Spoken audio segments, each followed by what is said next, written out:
Salutations, les mélomanes, man, amateurs de la musique. Je m'appelle Roger Bowie. Aujourd'hui, j'ai le grand plaisir de parler avec Tess Liautaud, française, américaine, et maintenant, heureusement, Kiwi. How's it going, Tess? All good. Get to talk with you today.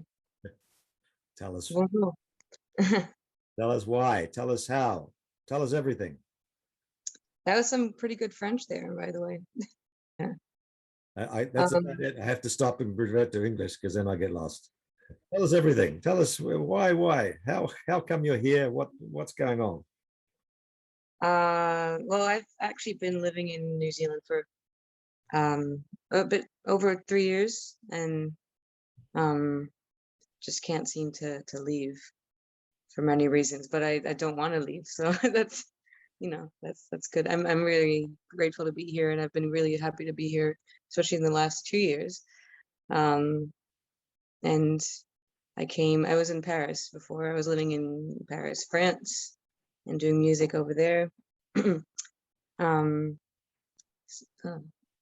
yeah, so I don't know. I just felt like New Zealand was calling me at some point, and in those last few years, and I didn't think I was going to be doing music necessarily over here, but I think you can't escape it.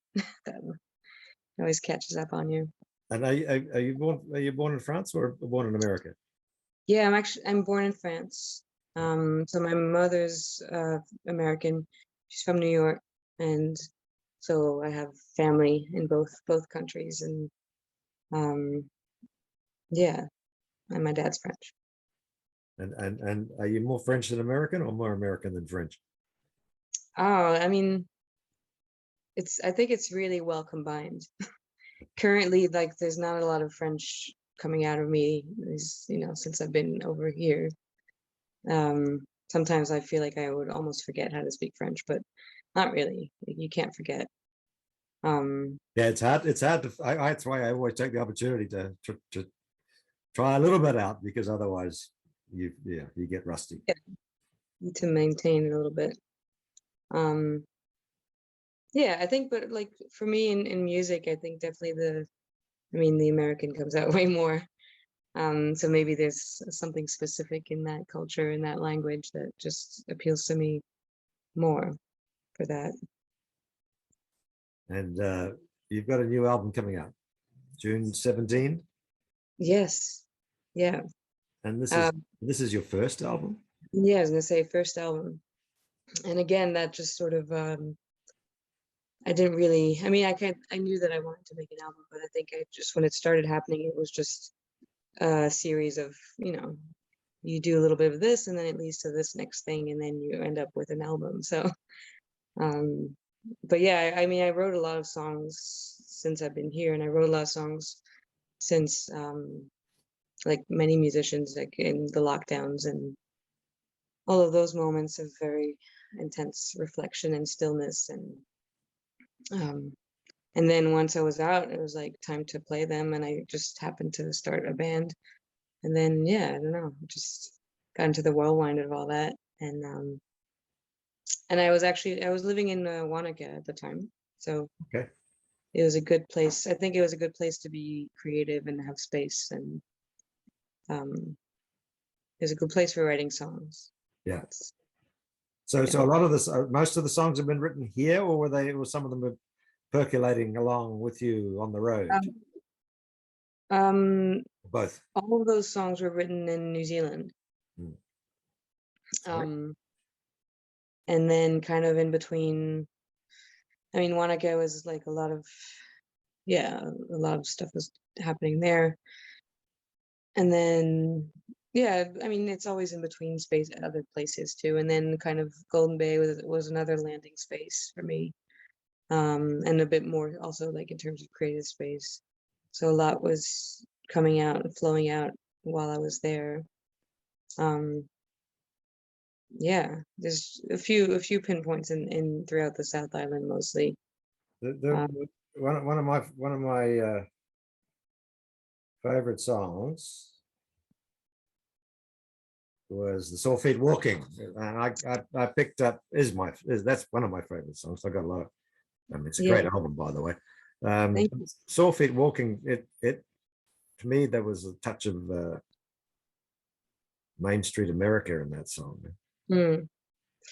Yeah, that's probably one of the more, that song was actually, I don't know, it's, in terms of a writing experience, it was I was in Golden Bay and I mentioned a street over there, Oh yeah, and I was actually just writing it while, not really while all these things were happening, but kind of, it was just like a sort of day during the whole day. I was just ended up walking down the street and doing all these different things, and every time I would just have to sit down and write the song, which never really happened for me that way before.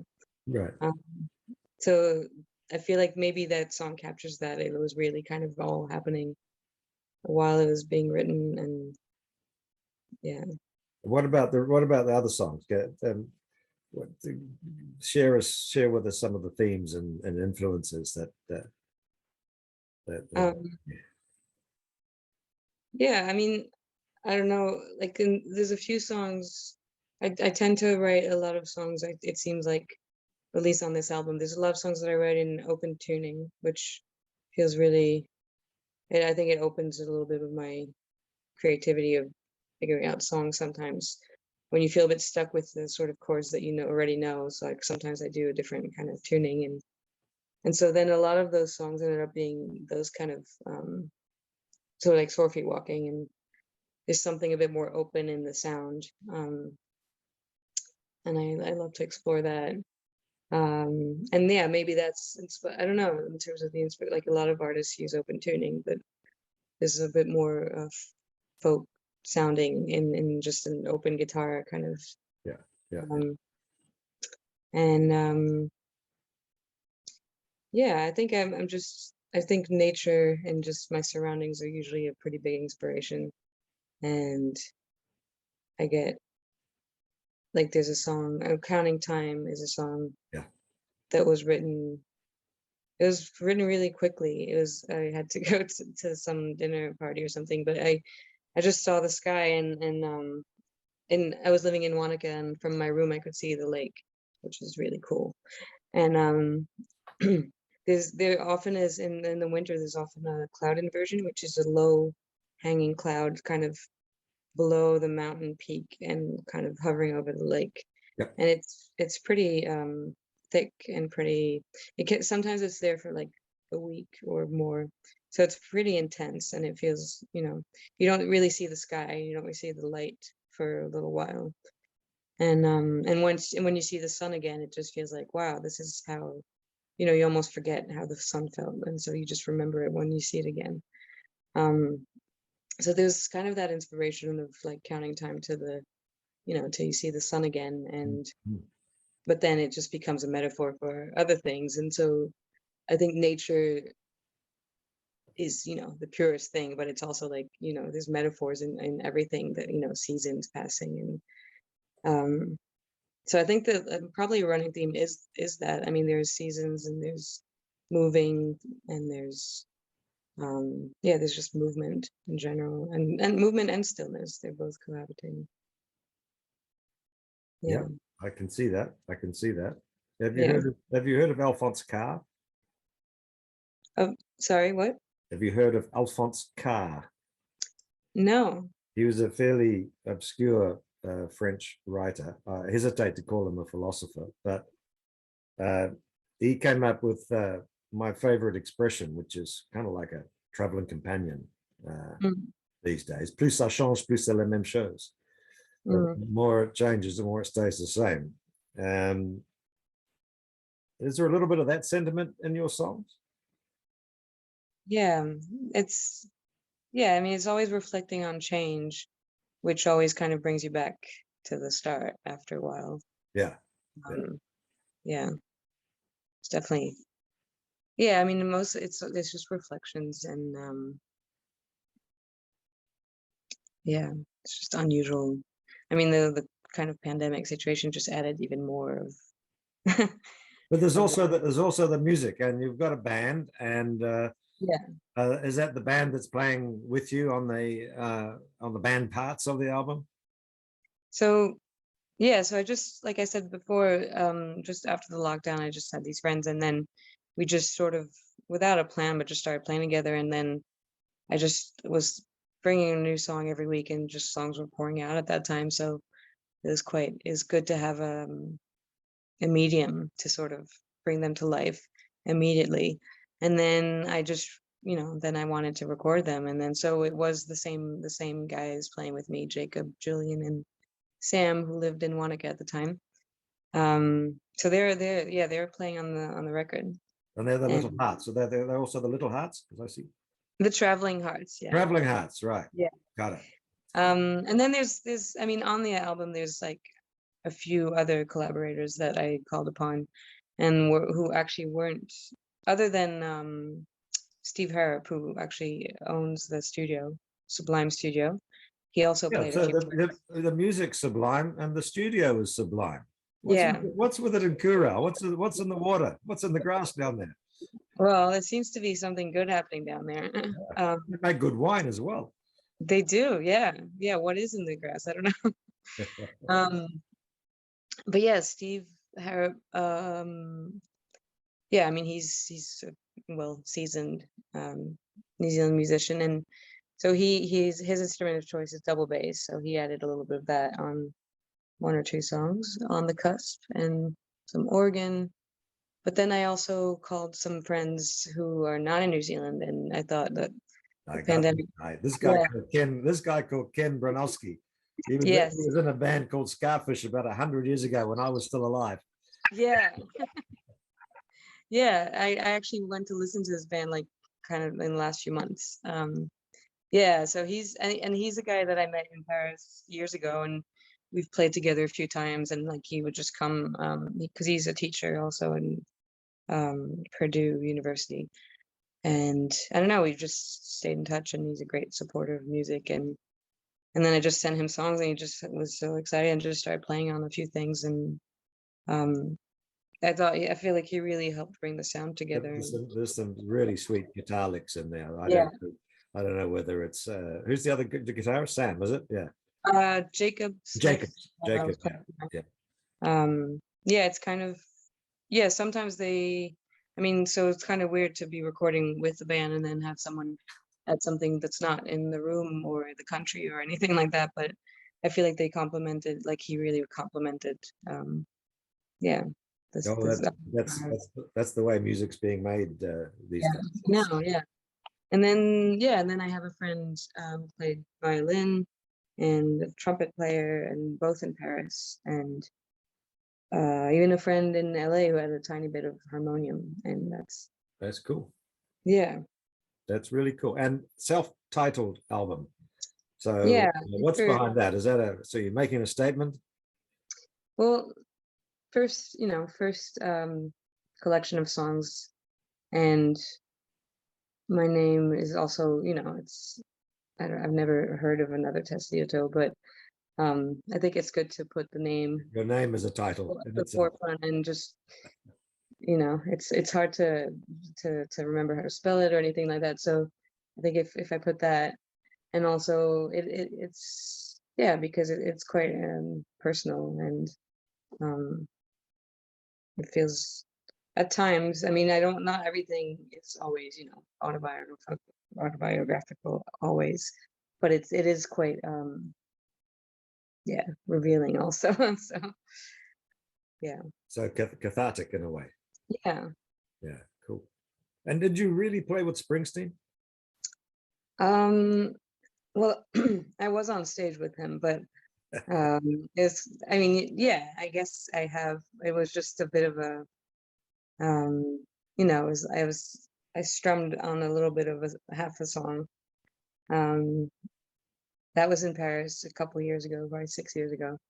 I made a sign and I said that I played his songs in bars every night in Paris, and then he saw it, and he got me on stage and got a guitar around my my shoulder, and then let me strum a few chords and sing. Not really sing the song, but I kind of just sang along to something. Cool. But I mean, I'm just casually mentioning it like that, but it was like a great It was a a really moment. that I still think about and still carry with me. Yeah. And I think it gave me the strength to also just like it's things like that that just keep putting you on the path that you're meant to be in.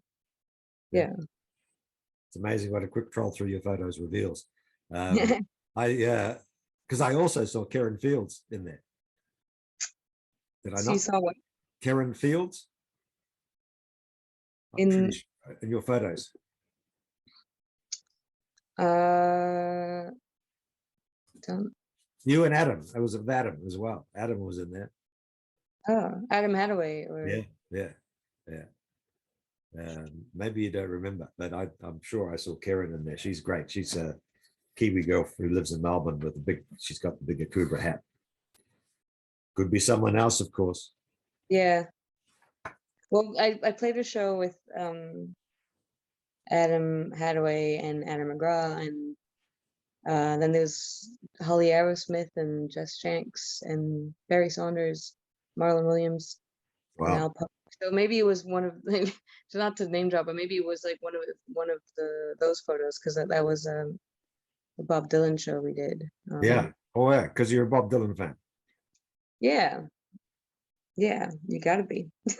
You gotta be. And of course you make it pretty obvious in the last track. Yeah. Yeah, that's just it brings it back to, you know, the basics. Yeah. No, it segues real well. I mean, it's a great way to finish. Because it's a great album. It's incredibly well, I've written the review, but I don't think I'm going to change it much after having talked to you. But an incredibly mature debut album is what I would call it. So I want to congratulate you on that. No, thank you so much. And yeah, appreciate you taking the time to talk to me today. And well, my pleasure. And you've got a new single coming out tomorrow from the album. Yes, yeah, tomorrow. Second single, On the Cusp. Different from the first one, Breezy. Yeah, tomorrow, and then I will have a third single coming out also. But yeah, I'm excited for the second one to come out and to show a little bit of a different texture and sound and emotion. Cool. And of course you're going on the road with Adam. Yeah, that's all happening at the same time. Yeah. So what's going to happen on that show? You're going to play together or play individual sets or a bit of both? Yeah, a bit of both. Mostly we'll be together on stage pretty much throughout, but there might be one or two highlighted songs, maybe a bit more subtle ones that we might just each do on our own, but we'll mostly be powering through together, and I'll be playing on some of his songs and he'll play on some of mine, and I think it will flow really nicely. And I've been playing with him for a little while now, so I think we're quite acquainted with each other's styles and songs, and yeah. Yeah, look, it looks like a great show, and I'm hoping I can make one. But anyway, look, great to talk to you. Congratulations once again on a very, very fine album. New single coming out tomorrow, so I'm going to wrap it up. Everybody should listen to that song and put June the 17th into their diary for the album, and look out for my review on music.net, not .nz. All right, it's a wrap. Thanks, Tess. Bye for